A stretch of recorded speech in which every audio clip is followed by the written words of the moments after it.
broadcast network, AfterBuzz TV. Over 20 million weekly downloads in over 150 countries, and your number one source for after-show entertainment.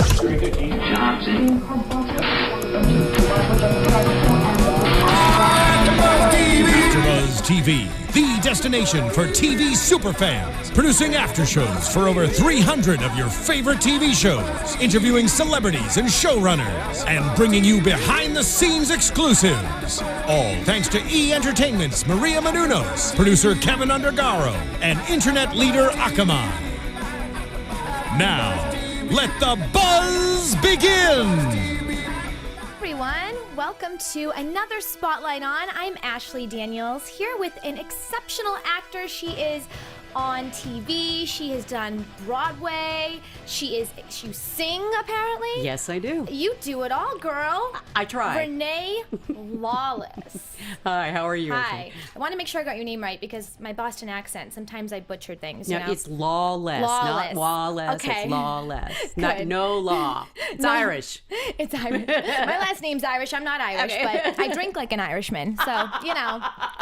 Go Daniels, family. Okay, so I am so happy to be with you today. Always exciting. It's so rare when you find somebody that you get to interview that, you know, you are a studied, you know, well-accomplished actress who has been doing this. You know, you started from the bottom. I mean, Right. you worked I acted your way my up. way out of the womb. You did. I really did. I was like, move on through, stage entrance, center stage here. This is me. I'm here, exit, stage right. That's it. You were That doing was Shakespeare me. on your Tell way the out. doctor to move. Yes, it was saying to be or not to be, I have arrived. That was me. Oh my gosh, you are. I've been lucky enough to get to talk to you for a few minutes beforehand, and you are a ball of energy. You are definitely the life of any party I'm sure that you go to. Well, I'd hate to brag, but yes, maybe. Yes. Are you an only child, or do you have? Absolutely, of course I am. You are. How did I? And that was not on I Wikipedia. am an only child. I've always been the center of attention and the center of my own universe. That was not on Absolutely. Wikipedia. I just had a sixth sense about that. I love it. Well, I've never met anybody who talks more than me, so this is actually really fun for me. I'm like, she's so shy. I hope she gets out of her shell in the next half an hour. That's me. I want to get right into it with you. Okay, I want to great. know, you are just so interesting. Tell me a little bit about what made you get drawn to acting. Did you start acting when you were really young, or? Yes, you know, I was the girl that, you know, I went from the birthing table to the church pew and choir, and I was on the front row. And, you know, it's amazing that I have a master's in voice, because when I was a little girl singing, I probably didn't have the greatest voice, but I was the loudest. Shock, I know. But I was the person in primary choir that was singing the loudest, and I was always acting out at home. And if there was ever my first play was I was a snowflake in kindergarten, and then I grew up to be a daisy in first grade. And, you know, I was always in the little school productions and always just acting. But I have to give my parents their due. My parents made sure I had a well-rounded education as well as just in life. They were always exposing me to musicals, operas, good film, Ben-Hur when I was 4 years old. I mean, really, you know. I mean, so as a young child, I didn't think real people grew up and did that. They were always like make-believe people that were just actors. I didn't thought they were somebody like me that could grow up and do this. So it wasn't until I because, you know, my generation, we had 3 TV stations, ABC, NBC, and CBS. We didn't have cable. We didn't have reality television. Reality was the news. Right. And so we didn't have those kind of opportunities or weren't aware of those different avenues. So it wasn't until I got into probably my pre-teens that I realized, oh, people get paid for this. I can do this, you know, that type of thing. So it's interesting that you have such a memory of your first time just understanding what actors are and not realizing that they are people, like you and I. Exactly. I mean, well, you're an actor and you're a person. Yeah, I believe. I figured it out. Cracked the code. I believe, exactly. But that's so interesting. And you decided, you know, you wanted to, you know, you did these little plays, you did this and that as a child, and then... Well, I started out as, I thought I was going to be a singer, a contemporary Christian singer, and then that kind of segued into opera. I had this kind of classical voice, which I don't really do much more classical anymore, but I was trained, and I really thought I was going to be an opera singer, and I got my master's in voice, and while I was doing that, on the side, I was still doing a lot of plays and musical theater. And after I, you know, completed my master's studies, I realized opera really wasn't what was drawing me. It was more Broadway. I always wanted to do television and film, but I had a voice. And so I thought, well, maybe I should try New York via Hollywood, to get to Yes. Hollywood. And so Broadway was a goal, but it was never my ultimate goal. And I was very fortunate. After school, I just kept pounding the pavement, and it was on Broadway with Beauty and the Beast and other shows, regionally and nationally, and then got Wicked, the national tour of Wicked. That's unbelievable. I saw Wicked. I saw it a couple years ago. I thought it was incredible, but it was, You saw it at the Pantages a few years ago. You saw me. I didn't see it at the Pantages. You were at the Pantages? I didn't know that. Yes, I was. Oh my gosh. I did it around the country. Yeah. But I saw it national somewhere in California. I don't remember. It was at Long Beach, I think, but I think it was somewhere. But anyway, that's amazing. Who did you play in Wicked? I was the midwife, basically, for those of you who know Wicked. I held the green baby in the air at the beginning with the horns. Very but cool. I covered and understudied the role of Madame Morble. Nice. And so what do you feel like the difference is now? Because obviously any theater actor has to bring it down a lot when they're on TV because the camera captures everything. Right. How do you kind of switch it off? I had a really good advice from a teacher. When you tell an actor, bring it smaller, they don't really, there's all different interpretations of that. So a teacher and another actress, and her name has left me. Brooke. She was Drop Dead Diva. Her name just went out of my head. But I want to say Brooke Shields, and it's not Brooke Shields. But a teacher told me one time, it's not about bringing it down. It's about knowing the size of your audience. So if the camera is in a close-up, pretend that you're just talking to somebody on your couch or in your living room. If the camera's getting you probably from the waist up or knees up, think that you're playing a very small house. And if you got a full body shot, you're playing about maybe a 50-seat theater. So it's about just knowing the size of your room, not necessarily bringing it down. That's great advice. Right. That is really great advice. That was a good acting teacher that you had thank there. And so you did a lot of acting classes while you were in California, because you obviously, so you had your Broadway, you moved to California. I just moved to California last year. What? I was on the road with Wicked, actually, kidding. and I was getting ready to leave and turn in my notice. I was going to go back to New York, pound the pavement, and I saw this audition online and thought never to... Yeah, I This self-submitted. audition? Yes, I auditioned, and I didn't think for a million years that they would call me when I saw it was Tyler Perry. It was my dream to work with Tyler Perry, and I thought, Wait a what the minute. heck? I won't tell anybody. So I sent them my headshot and resume without telling anybody. And 2 weeks later, my manager calls and says, "We just got a call from Tyler Perry Studio," and I was like, "What? You could have knocked me over with a feather." And yeah, I self-submitted off of an actor's database. Just the fact that it was online, the lead, or one of the leads in... So that for anybody who doesn't know, the haves and the have-nots. Yeah, Tyler Perry's own. the haves and have-nots, Tyler right? Perry wrote it, created it, produces it, directs it. Correct. It is based on his 2011 play. I believe it was Right, but it's sort of kind Yes. of an informal backstory of the family that plays a little Yes. bit. Family that prays, P-E-R-Y-S. But just the fact that was on, this Right. is not like some little something. This is a huge, huge role. You found it online. Good for you. Thank You you. can always feel like you got yourself that role. Yeah, I hope you don't have to give the 10%. I do. Just Yeah, saying. I know. I got to pay my people, but Hey, because you they know. help me with the No, of negotiating. But course, the of acting, course. and next thing I knew, I get it, and I was like, this just did not happen, and it was wonderful. But he's been such a mentor to me. Tyler Perry is an amazing human being. He's an actor's director. That's he very knows what important. Pardon? That's very important. I just want to say. Right. The difference, if you want to explain to everybody what the difference is. I mean, between, because he's been in front of the camera Yes. as well as behind the camera, he knows what the actor's going through, and he knows theater too. And so there's a number of us in our show that have a strong theater background, and he knows how to articulate what he wants, either silently or out loud to us. When I say silently, like whisper in your ear or for everyone to hear, in a verbiage. And he knows each and every one of us enough to know what it's going to do to take us to get there. Yes. And because there's many times, he'll say, "That was really good. Now we want to make it great."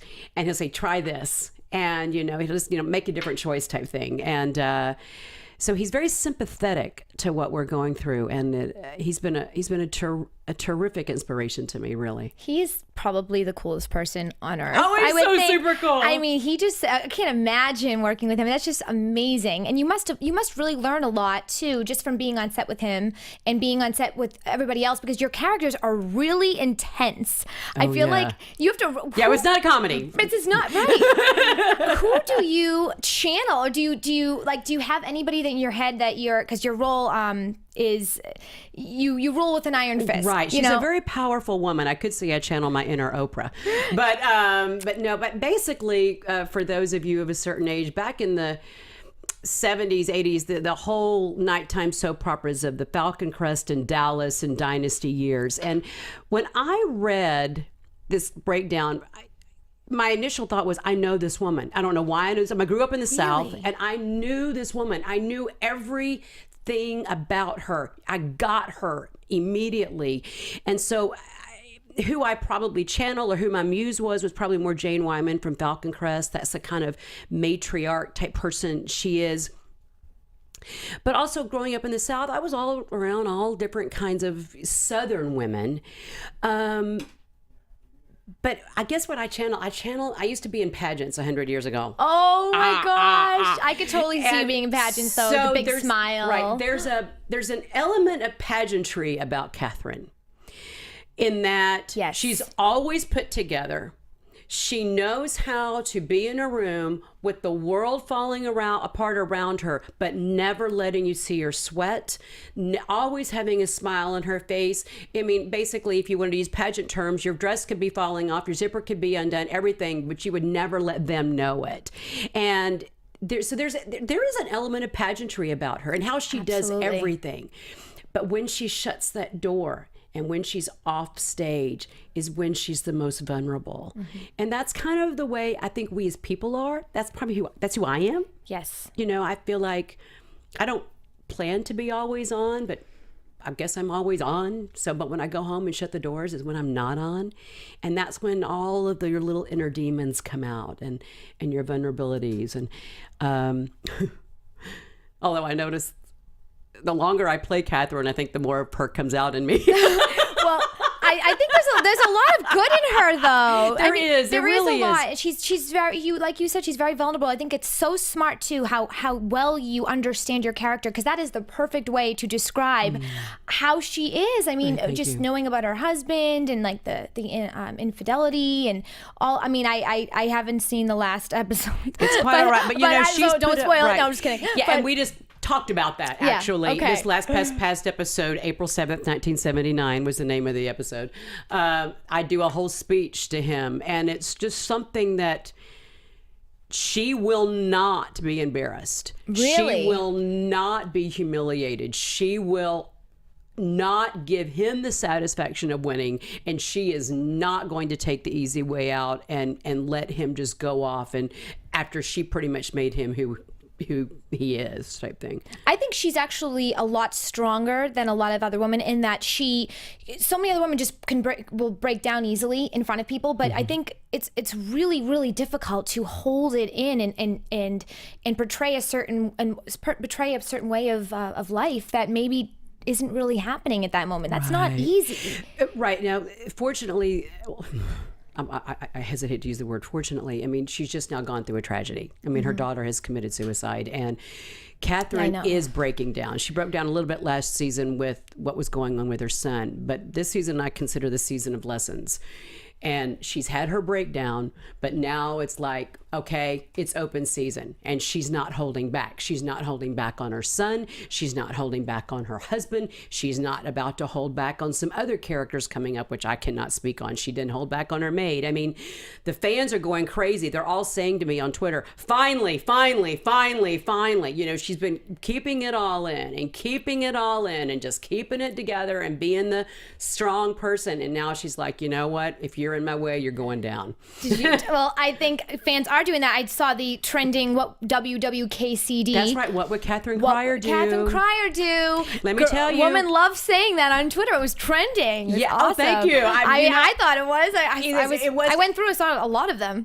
I need to have T-shirts made. A fan sent that to me, and I thought, I have a girlfriend, one of my dear friends, has said, you know what? We need to have T-shirts made with that, because this is the what I look at. I think, if you're ever in that moment that you're just being wronged, you need to go, what would Catherine Cryer do? Be careful. Yes. If you're not that powerful and have $50 million like she does, you probably won't get away with some of that. Right. But yeah, it's my little mantra sometimes. What would Catherine Cryer do? What can fans expect? Is there anything that you can divulge just that we haven't seen yet? Anything to get all these fans that are just I kind of loving each episode, wanting more? Kind of said it a little bit. There's going to be oh no she didn't moments coming up. Okay. There's those lessons, and that's with Catherine, and then there's going to be some other people in the show that you're going to go, oh no, they didn't. And that's about all I can say. Well, I bet I'm telling you, Oprah must watch this every week and just be like, it's just the coolest show. It's amazing. It doesn't even look like you're watching acting. And I appreciate think that. there's not that many times where you watch TV and it looks like you're actually just watching, you're kind of like a glimpse inside the window of someone's house. Like, it really doesn't seem like there's any acting, and you are so exceptional at your craft. And I just we're one big happy family, and I think that we love each other as people, so it's easy to act with one another. So if you genuinely care about the person you're working with, even if you're screaming at them, then it makes it all the more fun and the more real. And when you have to be in a painful situation and you see someone else in pain, then it's easy to channel that as well, Absolutely. You are doing so much right now. I congratulate you on all your success. Is there any way, anything else that you wanted to let your fans know about, or anything going on, just anything at all that you want to share? Could just be a hey, what's up? Whatever you want to say. Hey, how you doing? Channeling my inner Wendy Williams. Basically, just keep an eye out. There's going to be some more things coming up with Renee Lawless, hopefully in the next few months, and just keep your ear to the ground about that. Basically, I want to say thank you. I want to say thank you for my Twitter and Facebook and Instagram followers. You are so loving. You are so kind, and I have to apologize. I cannot respond to each and every one of you. I do my best. I really do, even if it's just a favoring of your tweet. And I cannot thank you, the fans, enough for making our show the hit that it is. I mean, really, the little engine that could, and you have catapulted us, and people are we're not being ignored. Let's put it that way. And I thank you so much for that. You're so humble and sweet, and you're just like the girl next door. You're just. Well, I am. I live right just up the street. You do, don't you? And where can people connect with you on Twitter and on any of your social media? What is your with Twitter on Ms. Renee Lawless, ReneeLawless, little MS in front of that. On Facebook is Renee Lawless. On Instagram, Renee Lawless. Is there another? And please don't bring in another social media site. This old lady cannot learn any more new tricks. I'm on Instagram. You are. And I'm getting better with it. I just don't think to do that first. I take the picture and I'm like, oh. You could connect it all together. I know. You just go to hit your Twitter and then it all goes at the same time. And I try. I'll show you. Yeah, okay. I'll show you. See? Yeah. All dog learning a lot of new tricks. No. A lot of new tricks. No, it's easy once I'll show you. Okay. And you can find me on Twitter at Ashley Daniels and Instagram at Miss Ashley Daniels. And thank you so much for watching this Spotlight On. And you can watch, what night can we all tune in? Tuesday nights, 9 o'clock on OWN, the Oprah Winfrey Network. Tuesday nights, 9 o'clock. We run through, I think, the middle of March. Then we'll take a little mid-season break and we'll come back at the end of June. Awesome. Through the summer. I'm so excited. Oh, I just recently got into, I love the show. Thank you so much. We'll see you next time. Bye. Bye. From executive producers Maria Menounos, Kevin Undergaro, Phil Svitek, and the entire AfterBuzz TV staff, we would like to thank you for listening to the AfterBuzz TV network. To watch or listen to other after shows and post comments or questions, be sure to visit AfterBuzzTV.com. I'm Sir Richard Wentworth, and this has been a presentation of AfterBuzz TV. The views expressed herein are those of the hosts only and do not necessarily reflect the views of AfterBuzz TV or its owners or principals.